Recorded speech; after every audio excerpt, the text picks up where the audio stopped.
Hey y'all, this is Haplin with HighLevel, and I am here hosting a very special masterclass. Here on the call, we have with us WhatsApp Master Chris Dillon. Chris, say hi. Hi guys, how are you? Good. Okay, sweet.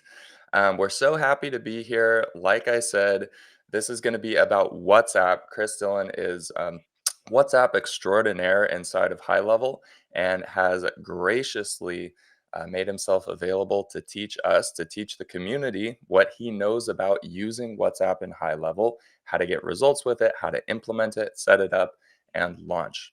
I do want to say before we even dive in, just right up at the top, that this masterclass is accompanying an actual playbook. This is the first time we've done this. Chris Dillon made a full WhatsApp playbook for us, for the community. I'll make sure that you guys know how to get access to that.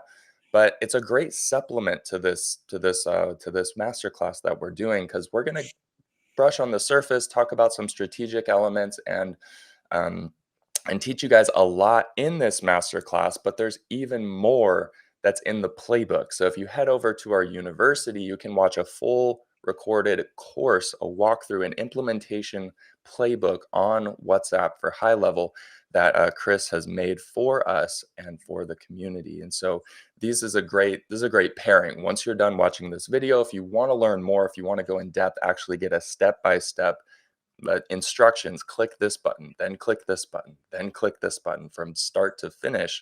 The playbook is going to be fully robust and go way more in depth than we're able to go here. But this is a great chance to get our hands dirty, get our feet wet, whatever you want to call it, with WhatsApp, kind of understanding the premise of WhatsApp and the overview. So with that, I do kind of want to have you start out, Chris. Start talking to us about your orientation toward WhatsApp. What got you into it when you saw WhatsApp in High Level? Obviously, you went full in. You dove into the deep end, and I'm curious what drove that for you. How have you been using WhatsApp in your business, and how has High Level provided some of that value to you with its WhatsApp integration? 100%. Really, really good question. So it's probably worth noting that I was diving into WhatsApp before High Level had the functionality on it as well. So I Amazing. was screaming out for High Level to have it internally and bring it all into the system because that's been the core system that we've used. And up until it was capable enough internally in the system, I was having to connect up third parties and I stumbled across it when my previous business to what I do now was focusing on paid advertising and specifically running lead generation adverts for businesses and bringing leads into them. And we were losing clients left, right, and center because they just weren't following up the leads.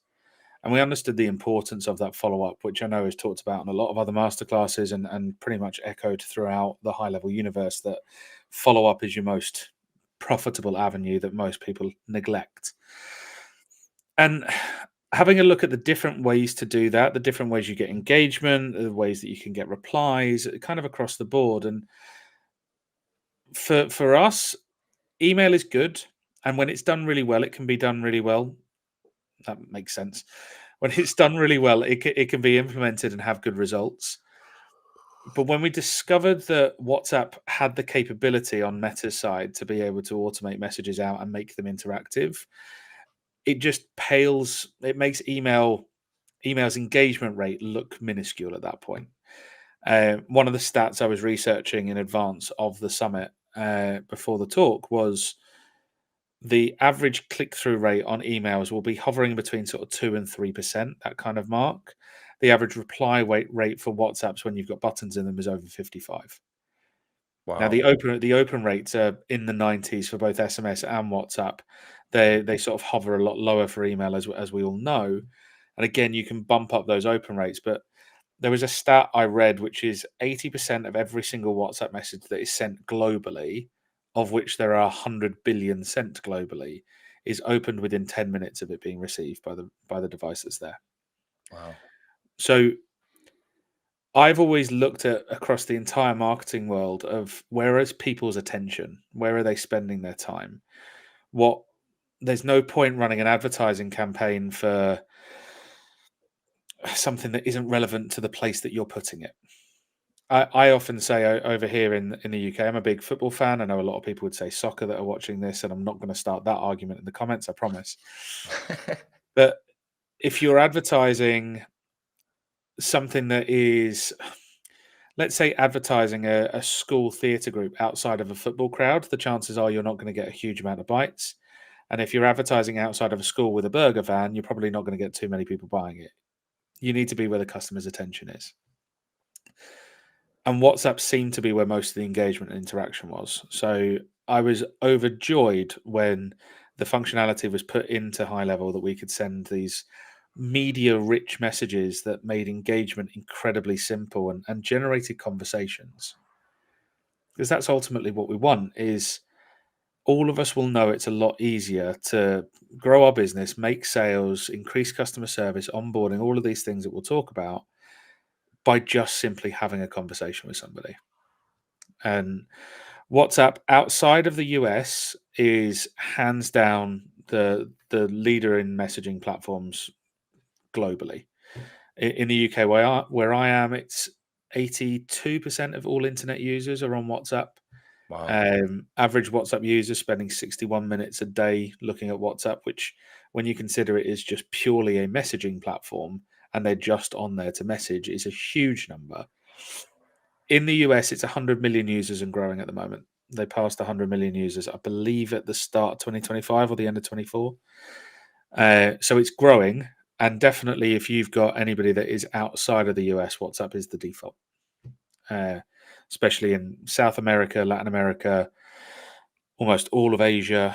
I mean, 96% of all internet users in South Africa, for example, use WhatsApp. It's more used than any other social media by a significant way. So, part of what we're hoping to get through on this masterclass is that sort of why it should be commanding the attention and why it should kind of build in and the impact that it can have. And the playbook is the technicalities of right. That's the theory behind it. Here is putting it into practice. Awesome. Yeah, I want to bring the audience, if you're watching this, your attention back to something Chris said earlier, which was generating conversations.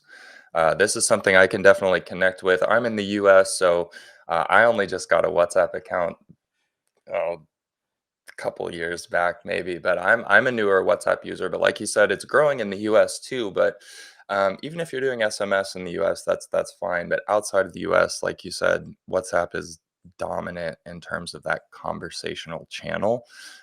Strategically, though, I relate to this because I used to work in a very similar situation as you, local marketing agency, where our clients weren't following up with their leads, right? And they weren't converting in. And so many businesses miss this even today, that like the connection between marketing and sales. I feel like there's this huge gap. And in general, we have this conception of what marketing is, and we have this conception of what sales is. And big corporations have a marketing department and a sales department, and they're like these two separate entities. And so much of what I have found HighLevel to be really, really good at, and the genius of HighLevel is starting to like connect the dots between the two and like make sure that marketing efforts translate to sales efforts. And we could talk about a lot of different things and a lot of different areas of HighLevel that do that. But I think like the number one thing that I tell people who aren't thinking about this is the conversational element. To go from opting in on an ad, interacting with some advertising, or landing on a website, filling out a form, whatever it is, the lead gen, to becoming a sale, like having a conversation with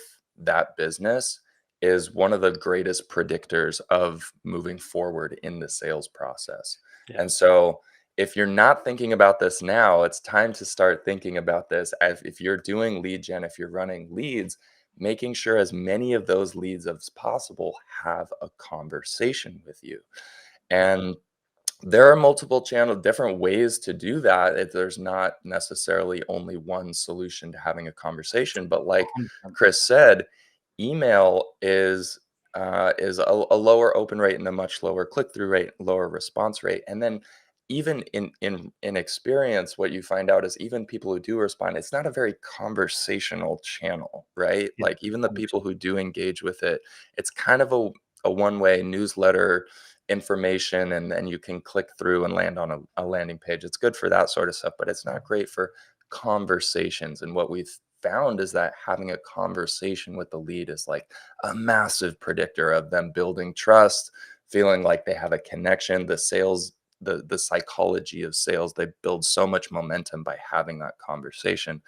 And yeah, it seems like WhatsApp is a fantastic channel for achieving that step of the process to help people actually kind of move forward in sales. I'm really glad that you pointed out the gap between marketing and sales.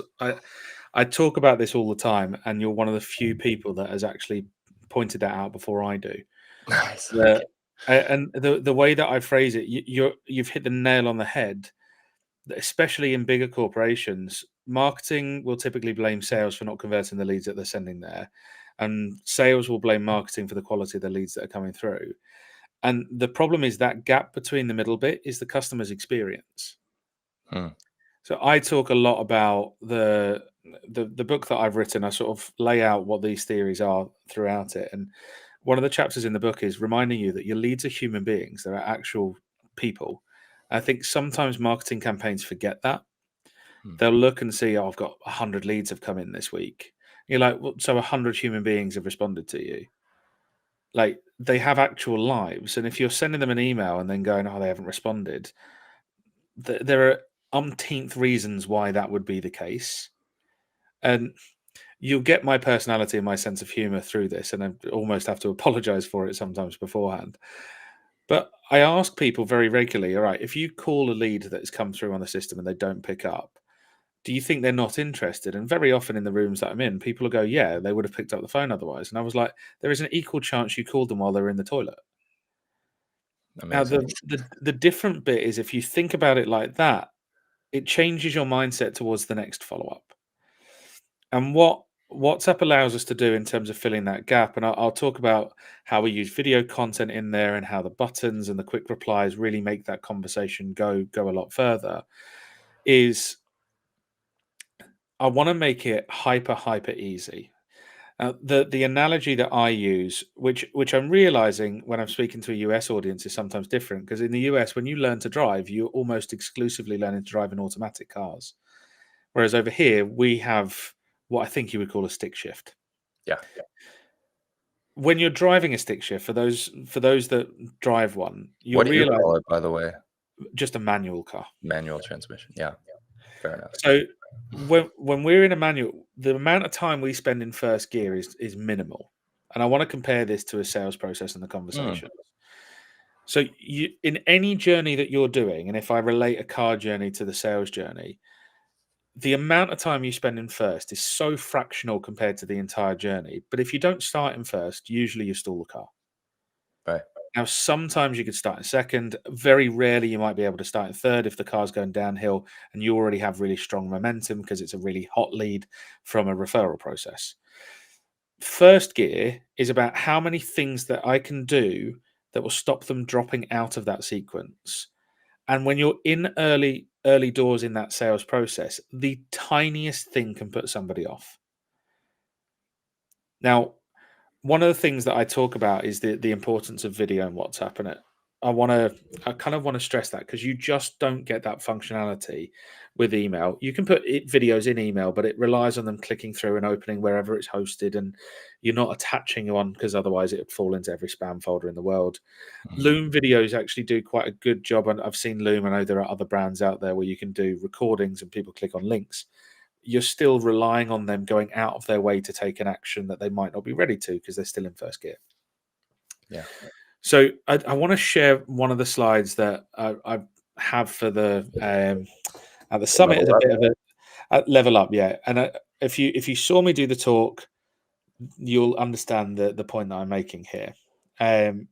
Specifically, I'm going to do this slide here. Now, I don't know how this is going to appear on the screen. Haplin, you tell me what that looks like. So I'm going to add this to the scene, and Perfect. yeah, there we go. This is I need to explain this whenever I get this up on a screen, right? This is one of my favorite sentences in the world. And the reason this is one of my favorite sentences is I could write this sentence down and there are 7 words in it. and it has 6 different meanings based on the emphasis that I put on on the individual words. So if I was to say, I didn't tell you to punch him, Right. it's different to I didn't tell you to punch them. It's different to I didn't tell you to punch them. I didn't tell you to punch them. I didn't tell you to punch them. And I didn't tell you to punch them are all completely different sentences. Yeah. The reason I bring this out, and it's a bit of an exaggerated like example of it, but the reason I talk about this is if I write that sentence down and it's in purely text-based marketing, whether in a text-based email, text-based SMS, even in your landing pages, what you're putting out there, I have a 1 in 6 chance of you reading that sentence the way that I wrote it. And if you take it the wrong way, because you didn't have your coffee in the morning or you didn't wake up on the right side of the bed, you're going to read that and go, I won't bother. And Mm. spoiler alert, I'm never going to know because every time I read that sentence, I'm reading it the way that I wrote it. Now, by utilizing video content in WhatsApp, I can automatically have my tonality correct and I can say it so that you understand exactly what I mean immediately. There's no ambiguity. And where you come from a good place of service as part of that, that makes sense. Now, how we implement this is let's take inbound inquiries. That's where most people implement this into their processes. And I'll talk about different things that are really effective, but inbound inquiries is normally number one for most of the people we work with and most of the people that I speak to. The second an inquiry comes in, I don't need to go into the stats. Everybody will realize that the quicker you get back to that lead, the more likely they are to continue, converse, become a sale, everything like that. Yeah, which there are crazy stats that Yeah. support, and particularly for the first 5 minutes. I did a whole presentation on this. Following up the lead in the first 5 minutes Mhm. is absolutely paramount, which is another reason these channels do so well. WhatsApp is such a huge important factor because people actually look at that within the first 5 minutes too. A lot of Oh, people will see an email and think, "I'll get to that later," or whatever, and by the time they even get it, it's not your fault. If you even if you send the email within 5 minutes, it's just the way that it goes that they've already lost momentum in the sales process, psychologically speaking. By yeah. the time they read that email, they're like, "Oh, yeah, that's right, I did fill out that form yesterday," or whatever. It's the psychological element for the prospect going through the process. The second they fill out a form, their job is finished in their mind. And Yep, it's heightened even more from social media advertising because their brain goes right back to the endorphin hit of doom yep, scrolling. mhm, So I want to grab their attention immediately.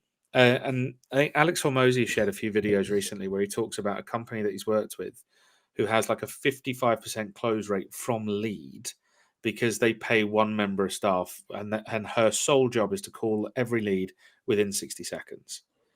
And I don't disagree with him. My contention with what he says is that implies that leads are only coming in within the hours that she would typically work.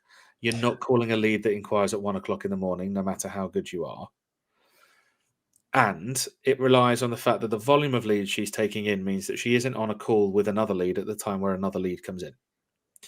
yeah, So I would contend that alongside that, and I think that's a good strategy, by the way. None of that is downplaying, like have somebody call them quickly. But I think you need to have something immediate.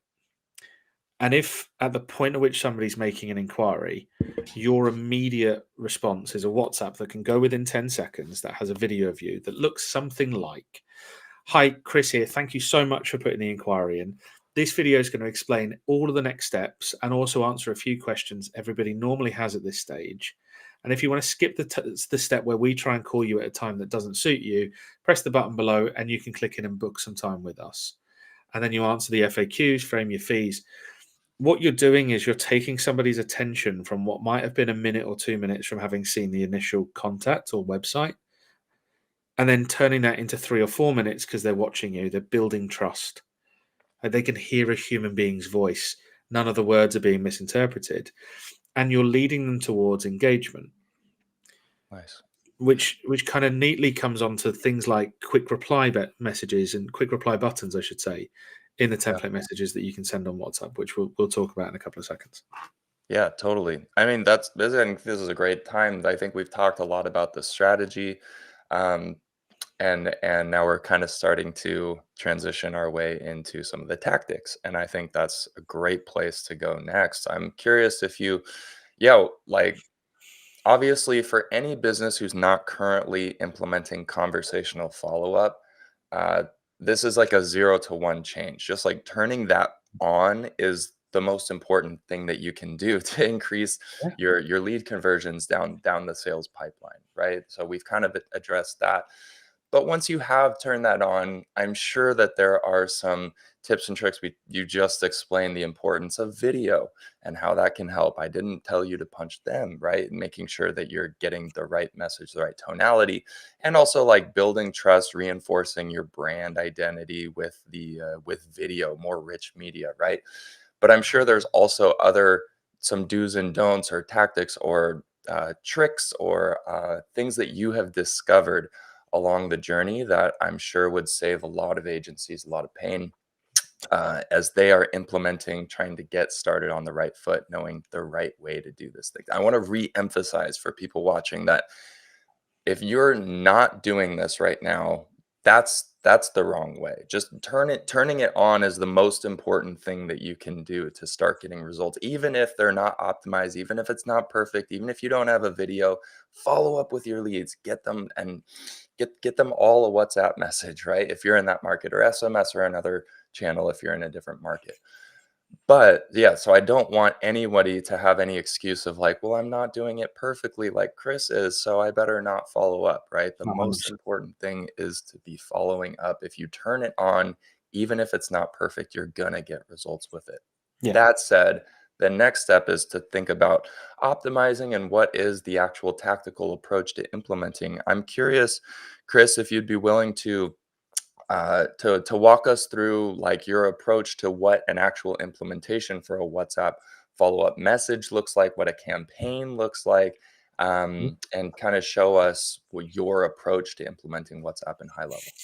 Yeah, definitely. I think you've really succinctly put the worst case scenario if you turn this on is that nobody buys from you. The guarantee if you have it turned off is nobody buys from you. Great way of putting it. I Exactly right. it, it's the I talk a lot about websites because a lot of people generally are like, no, we're not launching the new website until it's perfect. It's like, well, until it's launched, you're guaranteeing zero traffic. So if you launch it, the worst case scenario is what you're currently guaranteeing. Launch it, Mhm. and then you can make tweaks. I also talk a lot, and I've been speaking to my clients on this theme for the last couple of weeks in particular, is what I call tactile feedback. So as a business, getting feedback from our prospects, customers is obviously Oh yeah. incredibly important. And it's also worth remembering that your experience of your business is going to be completely different to how a prospect is going through because you know your business better than anybody else does. So you will know the answer to questions that they don't know. And if you're approaching it how you would go through the process, not many people will because you're glossing over facts that everybody else will not know. When I talk about feedback, I've got actual feedback that people are giving you, so comments, reviews, eliciting that feedback, asking for it, and then what I call tactile feedback, which is feedback that you're getting from their behavior going through the process. If everybody's getting to the third message in your follow up and then everybody's falling off a cliff, let's have a look at the third follow up. Yeah. If everybody is asking the same question after the second message, let's put the answer to it before the second message. And we do this all the time. We actually overhauled our onboarding process recently because we had 2 or 3 clients say, what do I need to have ready for the onboarding? And I realized that if they're asking the question, number one, if multiple people ask you a question, times that by 10, that's how many people had the question. Just most people don't Yeah. ask. So when you've got multiple questions coming in on the same thing, I'm like, well, I haven't done a good enough job of letting you know what happens. And the onboarding process happens immediately after you pay me. So if your first emotion is, right, I don't really know what the next step is, that's not great, and is the number one way buyer's remorse starts creeping in. So Mhm. look at the behavior, look at the tactile feedback that you have, and I'll show, for example, my initial message that gets sent out and how I utilize that and the different elements of it. Because I can start seeing, right, where are people dropping off, what are the stages, and where can I tweak and change based on that behavior. And very often, I talk to a lot of businesses that think, right, from lead, the next step is, let's say, booking an appointment. I know not every business is going to be like that. I'm just going to use the sort of service approach of lead comes in, book a call for ease, but you're going to know how it kind of applies to your business and the variance. Mhm. But most businesses will say, right, this is the second step, and it's like it's not the second step. It's like the 10th step. The first step is send them a message and they open it. The next step is get them to engage with the message. The next step is have the reply. The next step is get them to watch a video. There are all of these steps in between. And if you're trying to get people to leap from here to here, loads of people might try and they'll only get halfway and they'll give up and you'll never know. And this is the thing. It's where the marketing department will turn around and go, I've sent you leads. And the sales team will say the leads weren't very good. It's like, no, their experience wasn't very good. Yeah. Rory Sutherland said this brilliantly once, and it was relatively controversial, but he said, in his mind, the attributed value in a restaurant to the chef and the person that cleans the floors should be the same.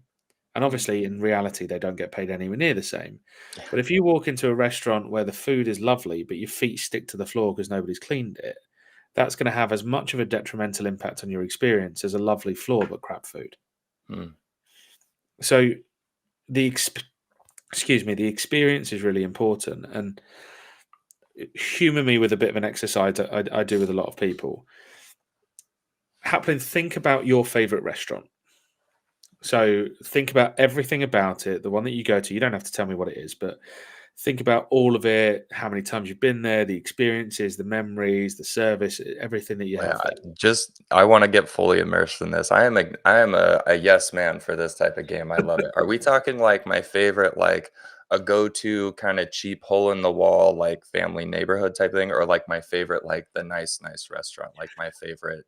I'm gonna let you make that decision. If Okay, you had this evening, you were going out for dinner, where would you go? okay, got it. Now, think about the time that you had the best food in a restaurant that you've ever had. Oof, 'kay. The chances are, the majority of the time that I do this, those two places aren't the same. Correct, yeah, I thought of a different place. And yet, on paper, a restaurant is there to give you food. Mhm, So I think about it, the restaurant that I've had the best food in my life, and I will talk about this place like unending. I've only ever been there once. yeah, And yet restaurants thrive on repeat business coming back again and again and again. My point being that I can ask the majority of people that question, and usually the answer is two different things. And the reason one place is your favorite is for a variety of reasons that have nothing to do with the food. So yeah, when we're looking at your sales experience, people say, "Oh, they won't buy; it's too expensive. They're not going to do this." That's not it. It's the experience that people go through and the value that they then attribute to what that experience has been that will yeah, make it easier to go through. And I guarantee you'll stand out amongst your competition if they're putting inquiries in with 3 or 4 of your competitors and you've sent them a video thanking them for it, explaining what the next steps are. yeah. Yeah, it's differentiation, right? Like, the whether you're in local or you're digital or whatever, like, when a prospect or someone in the market is thinking about who they're going to do business with, and they get this experience of this business, just the way I like to imagine or that I've experienced it is just like they're present. They seem like they're there. Like they you filled out their form and then you actually get some communication. They're like reaching out to you and they want to attract you into more confidence in moving down the sales process. It's just like it feels like such an easy way to win. There are so many businesses. I'm sure folks watching this are working with some of those businesses, and it's a good thing that they have you.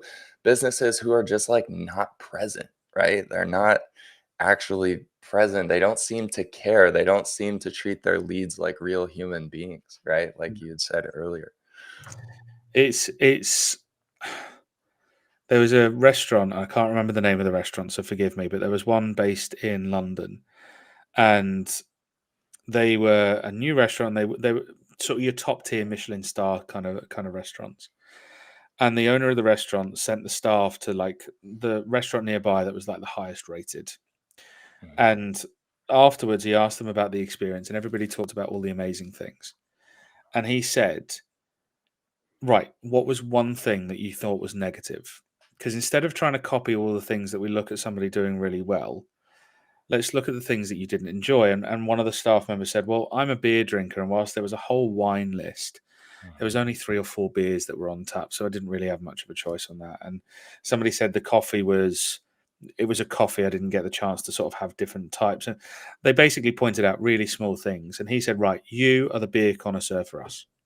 You go out and find what the perfect beer experience would be Mm. for people, and that's what we're going to change. Because it's all about it's all about the experience side of it and how you're nurturing that lead through. And what what I want to do with WhatsApp and what we try and put across is that it isn't email, it isn't SMS, it is a conversation. And I make it akin to if you went into a store to go and buy a television. For me, your email and your website are the equivalent of the posters and the signage and the leaflet that you get handed. The WhatsApp should be the conversation you have with the person standing in the department that can tell you everything you need to know. Yeah. And ultimately, if that person does their job well, you'll walk out of the store having spent more money than you expected to, and you'll be glad and you'll be justifying it to everybody else around you because Steve in that department was absolutely brilliant and he walked us through everything. WhatsApp isn't email. It is not received the same way as email. And this will apply to SMS as well. Mhm. Haplin, if somebody sent you an SMS and it was that long, my first emotion is, oh, dear God, what have I done? What have I done? I'll look at it and I'll just go, who have I annoyed that they've sent me 3 paragraphs? Like it, and yet I see sometimes when people are implementing WhatsApp and email and they do that, it's just not going to get noticed. Mhm. I, I want to share my screen for what my first message is when somebody first inquires with a business. So you Beautiful. Please hit us with it. you've seen the I explained what the video says. So the video that you can sort of see here, what I'm Yeah. saying in the video is that I go on to talk about FAQs and I talk about pricing and the questions we always kind of get asked at that stage. But you'll notice in the actual text body of the WhatsApp, there's very little text.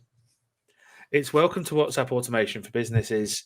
Please watch the video above. If you have any questions at all, let us know. And then a little footer message that just says, struggling to see the video, click here. If there are ever any issues with the video playing on their device, I want to cover all of the bases. Right. And then the video is aiming to get you towards the buttons that are below.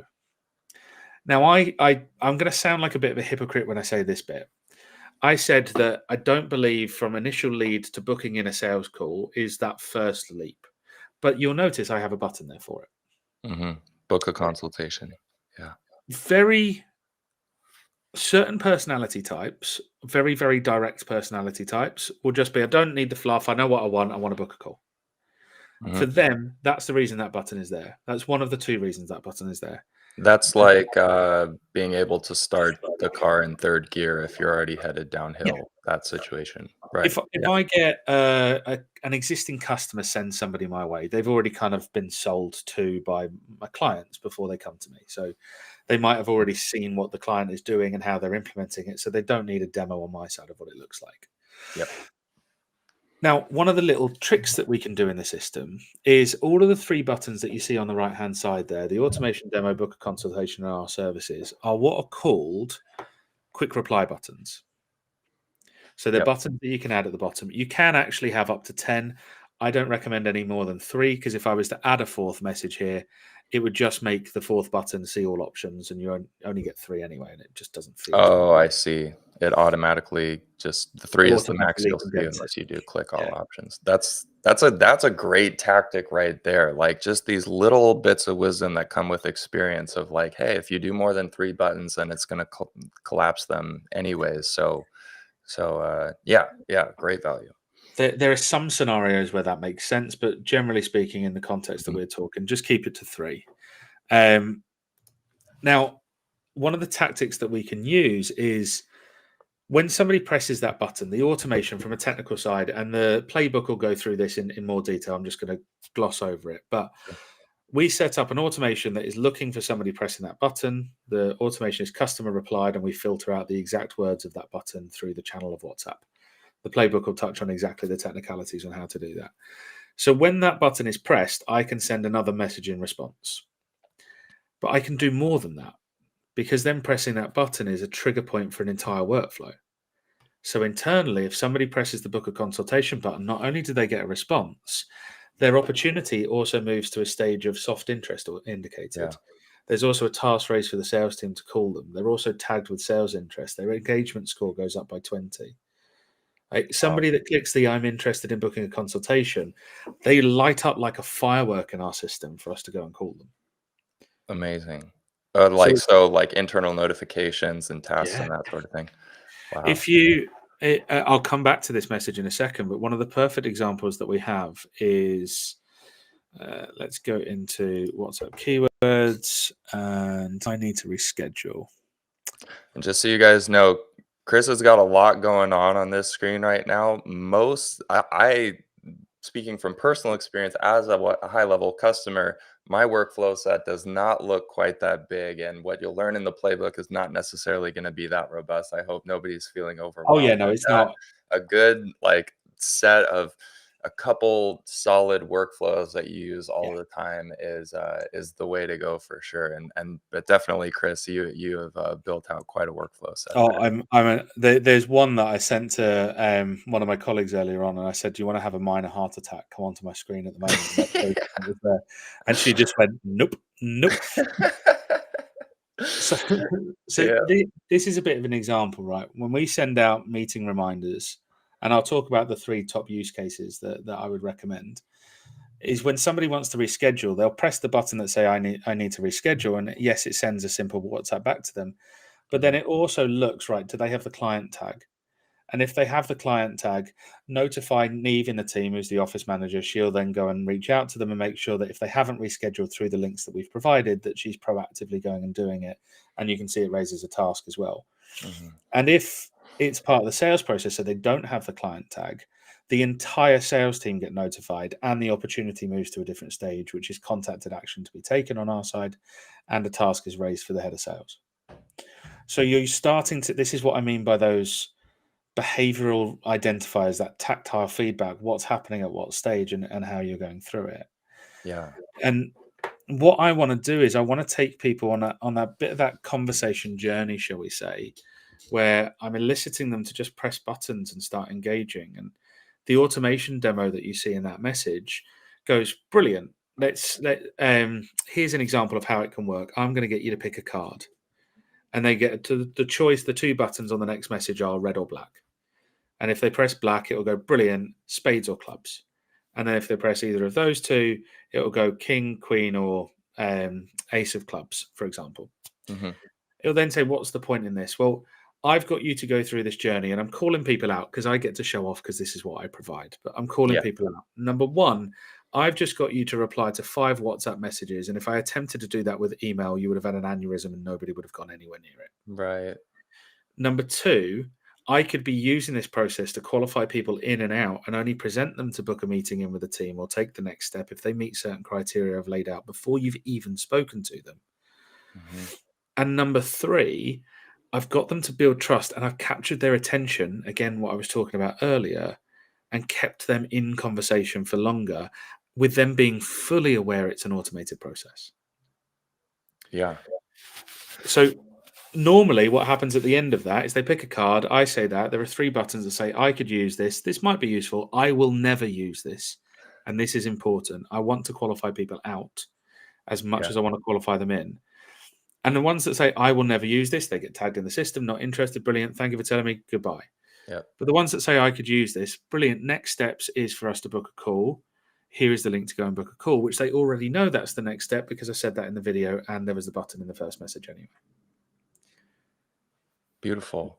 That is yeah, I feel like the buttons experience is even an advantage over SMS too, even though they're Yeah. both conversational channels. Like it takes we were talking about making it as easy for the lead to move forward as possible. It's a huge factor in sales follow-up and stuff, like, even in SMS, they still have to, like, type I have out to a type their answer, response, yeah. and now even that has gone away, now it's just a button with Yeah. options. It's Um, the one of the slides I had in the talk for at Level Up was the open rates from SMS and WhatsApp are comparable. They're similar. hmm, But the engagement rate on average, the reply rate on SMS about 18%, on WhatsApp is 55. wow, Like wow, our current reply rate, and I know I'm a bit of an anomaly because it's what we do, but our reply rate can fluctuate in the 60, 70%. wow, And that's it's just killer, because we're making it really easy. I want people to just have a fluid experience throughout the entire journey. yeah. Just curious, and that initial, message that you send with the video, about how long is that video? So that's probably the longest video we have in most of the sequences. It's about Okay. 2.5 minutes. Okay, yeah, You can get on WhatsApp template messages because the file size limit is 16 meg. You can mhm, usually get up to about 4.5 minutes before the quality of the video starts becoming noticeably reduced to fit the file size that yeah, needs to be sent. and that's Normally, my recommendation is max 2.5 minutes for certain situations, but normally like a minute 90 seconds for most.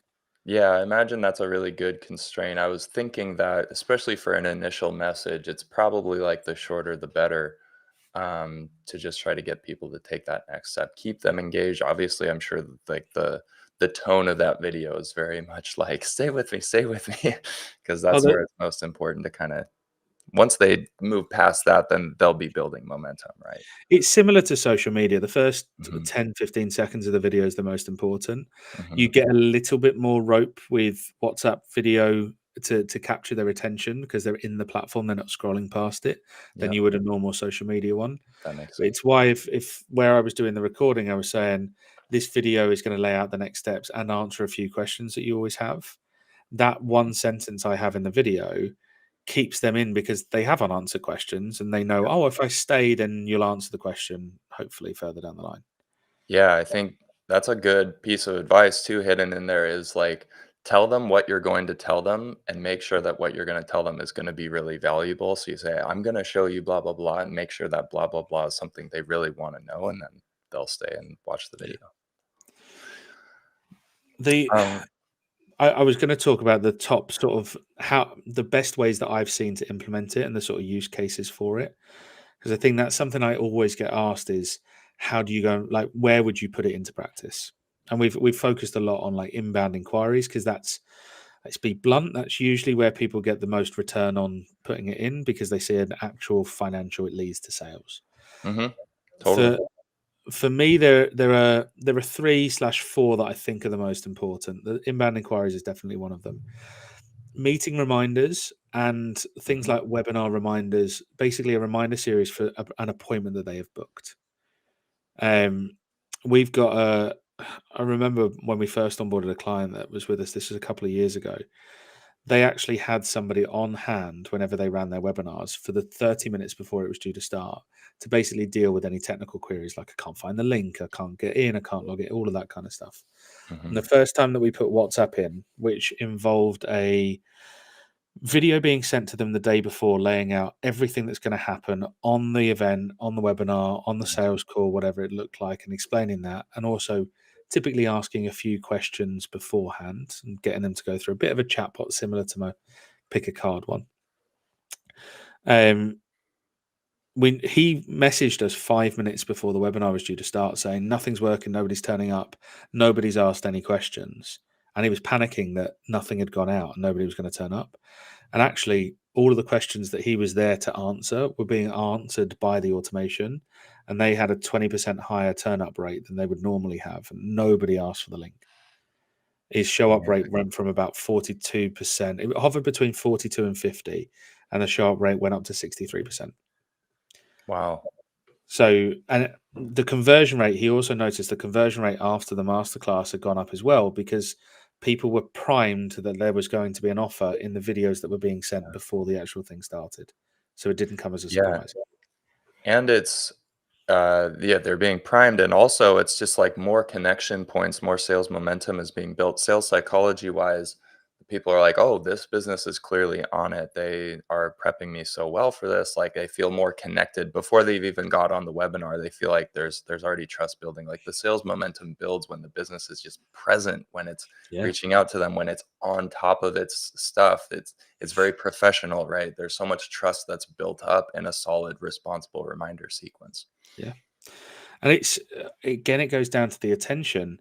Hmm. Who's more likely to buy coming in? Somebody that's watched and engaged with your messages between watching videos and interacting for 10 minutes versus somebody that filled out a form 3 days ago. Yep. It's still important to have those sequences. I think businesses fall into three categories, especially with reminder sequences. Number one is that they just send a confirmation and hope and pray that they turn up. Hmm. Number two, and this is something that High Level has pushed massively, and I'm a huge, huge supporter of it, is having a sequence that reminds people to get there. I would say there should be a third category which you lean into, which is less of a reminder sequence and more of an excitement series.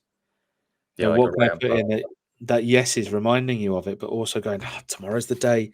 And you can put this is where you can have some fun with it. Is you can put things in going because you registered today, you didn't expect this, but here's a bit of a freebie as a thank you for turning up. And Yeah. encouraging reschedules, because again, you'll know sales psychology wise, it's a hell of a lot easier to get somebody to reschedule a meeting if they know they're not going to turn up versus rebook a meeting after the time has passed. They're Hmm. just two different mentalities. So our no-show rate for sales calls last year was 90, sorry, our show up rate for sales calls was 98.54%.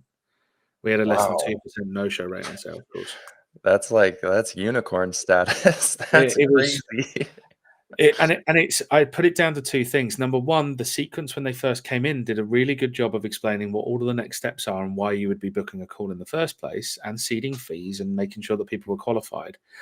And the second step was we did such a good job in the build up Mhm. of keeping their attention, keeping them engaged, asking them questions about what they were looking for. Where they came on, and I still have this to this day where people come on and go, Chris, I feel like I know you, and I've never spoken to them before, but they've watched my face talk for about 5 minutes so far. Yeah, So they build, like we talk about the importance of having that trust that you can deliver it. Well, I come onto a call and I very rarely need to work on that. And that's not an arrogance thing. That's just they feel like because I've already spoken to them and the tonality's there and I've almost held their hand through the process, that this is just an extension of a conversation they're already in the middle of. that's awesome. Yeah, makes a ton of sense. I wanna mention one other thing too, which is like you when you shared your screen, you showed all these other features that you're using in high level, and that is Mhm. kind of you the beauty of running WhatsApp through high level too is like we're already getting into like it implies the rest of we're using calendars and we're using uh, workflows for sales teams and reminders and all this different stuff.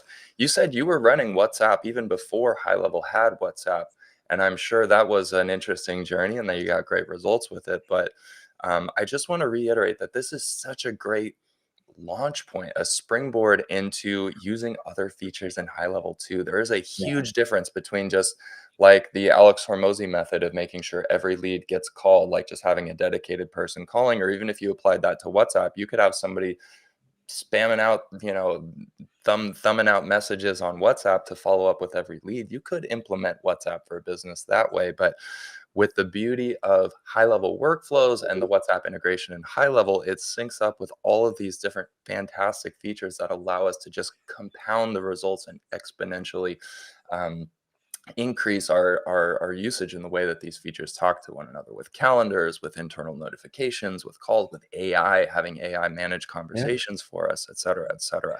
And also an extension to that, things like variable fields that you can pull through, where I Totally. can personalize WhatsApp messages the same way I would an email. So Yeah. my reminder series, which has that video, is also saying, "Reminder: your time is tomorrow at this time, and here is the link pulling through Yeah. from the meeting location." Yeah. You can make it so it's such a personal platform. WhatsApp. People that regularly use Mhm. it are in family group chats, are speaking Mhm. to their closest friends. They're like, it's such a like you've never once put yours sincerely at the end of a WhatsApp. Right. It's such a more personal channel. So let's make it more personal as you go through, whilst not hiding away from the fact that this is automated. It still can be really personable. Yeah. Yeah, and you have so much more scalability in those messages. Like you were talking about engagement scores and routing contacts to different opportunity stages. We're using the whole platform here. I would encourage folks who are watching this call, especially if you're a new user and you want to take action on this stuff. This is a great way to kind of build a roadmap for yourself with high level implementations. Like step one, just get WhatsApp set up and make sure every single one of your leads or your clients' leads gets a WhatsApp message, right? Gets that follow-up. That's the 0 to 1 change from not doing anything to now we're at least, like, following up. And then step 2 is you can start to, branch out to building out that sequence, adding a video, some of the tactics that we talked about, the button replies that Chris was going over. And then step three could be um, driving the next step in the sales process after that. With if it's going to be booking an appointment, then you get to go set up a calendar and set up a reminder sequence. And it's just such a great way to kind of go bite by bite to using more and more of the high level platform, which is a huge advantage of WhatsApp inside of high level specifically, because all of these features integrate with themselves with workflows. And there's so much going on with high level, it can be so overwhelming for new users. I deal with this all the time. And so having this idea for what's the first step I'm going to take, it's going to be that 0 to 1 change. It's going to start getting me great results fast, that 0 to 1, and then see where I can go from there. The one thing I want to add on, chapter 3 of the playbook itself Okay. is very deliberately at the start, and it's called the warning. The warning. When you send your very first WhatsApp to somebody, as in when they receive the first WhatsApp they've ever received from you, Meta has a warning associated with that. So on the recipient's device, it will pop up saying, "This is a number that isn't in your phone. What do Mm-hmm. you want to do? Block, report." Different devices have slightly different warnings, but every device has a warning, and all of them have at least the block button on it. Interesting. And what we find is that sometimes when people go into this, they either aren't aware that that is there, or they're sending out messages that aren't expected, and they can get blocked really quickly. So Mm. the reason the chapter is so early in the playbook is I need people to understand that because it's so much more personal, it isn't a great cold messaging platform. You'll get banned really, really quickly because it's so easy for them to block you. Mhm. What Meta is looking for, and this is something that's really prevalent and probably one of the best bits of advice I give, because Meta is looking for engagement and replies. It knows that your open rates are going to be massive because it knows what WhatsApp's open rates are. It's looking for replies. And here is where we can have a bit of fun, because the Meta will start you off, if you're a verified business manager, it will start you off at 1,000 messages a day, or 1,000 unique conversations, I should say, a day. If you're not verified, you can still set it up. It just limits you at 250 a day. So you start at two Plenty. different levels depending on whether you're verified in the back end of Meta. That's not pay for verification or anything. It's business portfolio verification. If over a rolling 7-day period, 500 people reply to your message, which is half of your current limit, Meta will bump you up to 10,000 a day. And again, if over 7 days, 5,000 people, which is half of the limit, reply to you, they'll bump you up to 100,000 a day. And then the next tier above that is unlimited. So they're the 4-tier rate limits. So Meta really, really wants to see replies. That's what it's looking Gotcha. for. And here is where we can have a little bit of fun, because remember I said there is that "I'm not interested" button, or "I will never Mhm. use this," or some sort of overtly negative "qualify me out" button. Mhm. There, I'm not going to swear on this masterclass, I promise. Good call. One of one of my buttons post an expo is telling me to leave you alone in no uncertain terms, because Yeah, that's my yeah, personality. And yeah, that's one of the buttons. yeah, If I sent 1,000 messages out and 500 people press the "I'm not interested" button, Meta will upgrade my account, yeah, even though 500 people have told me never message me again, and I just tagged them in the system. But importantly, they're pressing the button. They, as a prospect, feel vindicated that they're taken out of that sequence, and they mhm. haven't pressed the block button. Yeah, it's an alternative to getting blocked is and you even make it more negative than the block button Yeah. almost to attract Like, them. "Please never message me again. I'm Yeah, not interested. I will never spend money with you. I'll never buy." Like, that one button, as soon as they press that, by the way, the warning disappears. Oh, So on some devices, there's a more prevalent warning right at the bottom of the conversation. The second they press the button, Meta goes, "Yeah, no, you're good. You're good. We'll leave you alone." And in other devices, the warning's slightly above the first message, and when you reply, it pushes it up into the heavens of that conversation. Either way, Meta, once they see that somebody's replying to you, they're fine. yeah, And it's why that's so important to get that reply engagement and all of that. It's yeah, I would have been remiss if I didn't mention that in it. And it's why chapter 3 in the playbook is so early, and you need to do that one before anything else. totally. Yeah, that makes a ton of sense. Speaking of the playbook, I do want to just show people really fast how they can find the playbook. Um, oops, that's not the screen I wanted to share. Let's stop actually really quick. Sorry about that. Let me share a tab with y'all. Mm, I think this one. There we go. Okay. So if you are in your agency settings, what I want you to do is click University and then click Go to HighLevel University. We see this, right? Yes, we do. Perfect. Then in here, if you've never joined this before, you may need to click Join Group. It's very simple, open group. You can join in with a click of a button. Just create a password and you'll be in. You're Head to still the Haplin, you're still seeing the go to high level university. Oh, right, because it opened a new tab. Yeah. Need to take my own medicine here. All right. Let's, replace It's a feature of post lockdown. We all know how to screen share, and we're all fully familiar with this. Yeah, totally. Okay, now you see university, right? Yes. Okay, there we go. Thank you so much for your patience. You click go to university, you land here, you may need to join the group. Super simple to do. Head to the learning tab. This is our full playbook library. We've got playbooks on all these awesome different product areas. You can learn a ton about high level. I've made quite a few of these myself, so I'm very proud of them. But the one that I want to highlight to you all is WhatsApp for high level with Chris Dillon. We click open there.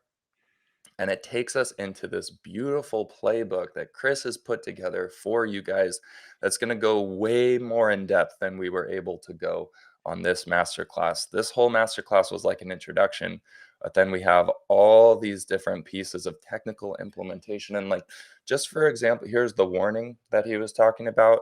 Beautiful instructions on some of these tactical kind of techie pieces that you just want to make sure you're thinking through, because there's so much that goes on with these types of messages, whether it's SMS or another, or WhatsApp or even email or other channels as well, where you just like, there's little things that are really easy to get right if you know what to do, but they're also really easy to get wrong if you don't know what to do. That can run you into issues with compliance or getting suspended, or like whatever. People are complaining all the time about this or that account getting suspended, and it's instructions like these that just are really simple and straightforward, that just kind of give you the answers to the test to know what to do to make sure that you're in good standing, that everything is really professional and taken care of.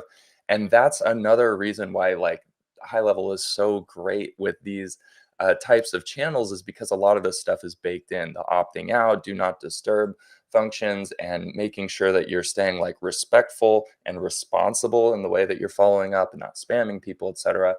There's so many of the guardrails that are in place, and a lot of this education is really to help make sure that you actually get the most out of this, as well as maximize your results, maximize responses, appointments, book conversions, etc. So this is the whole playbook, and you can even learn a little bit more about Chris.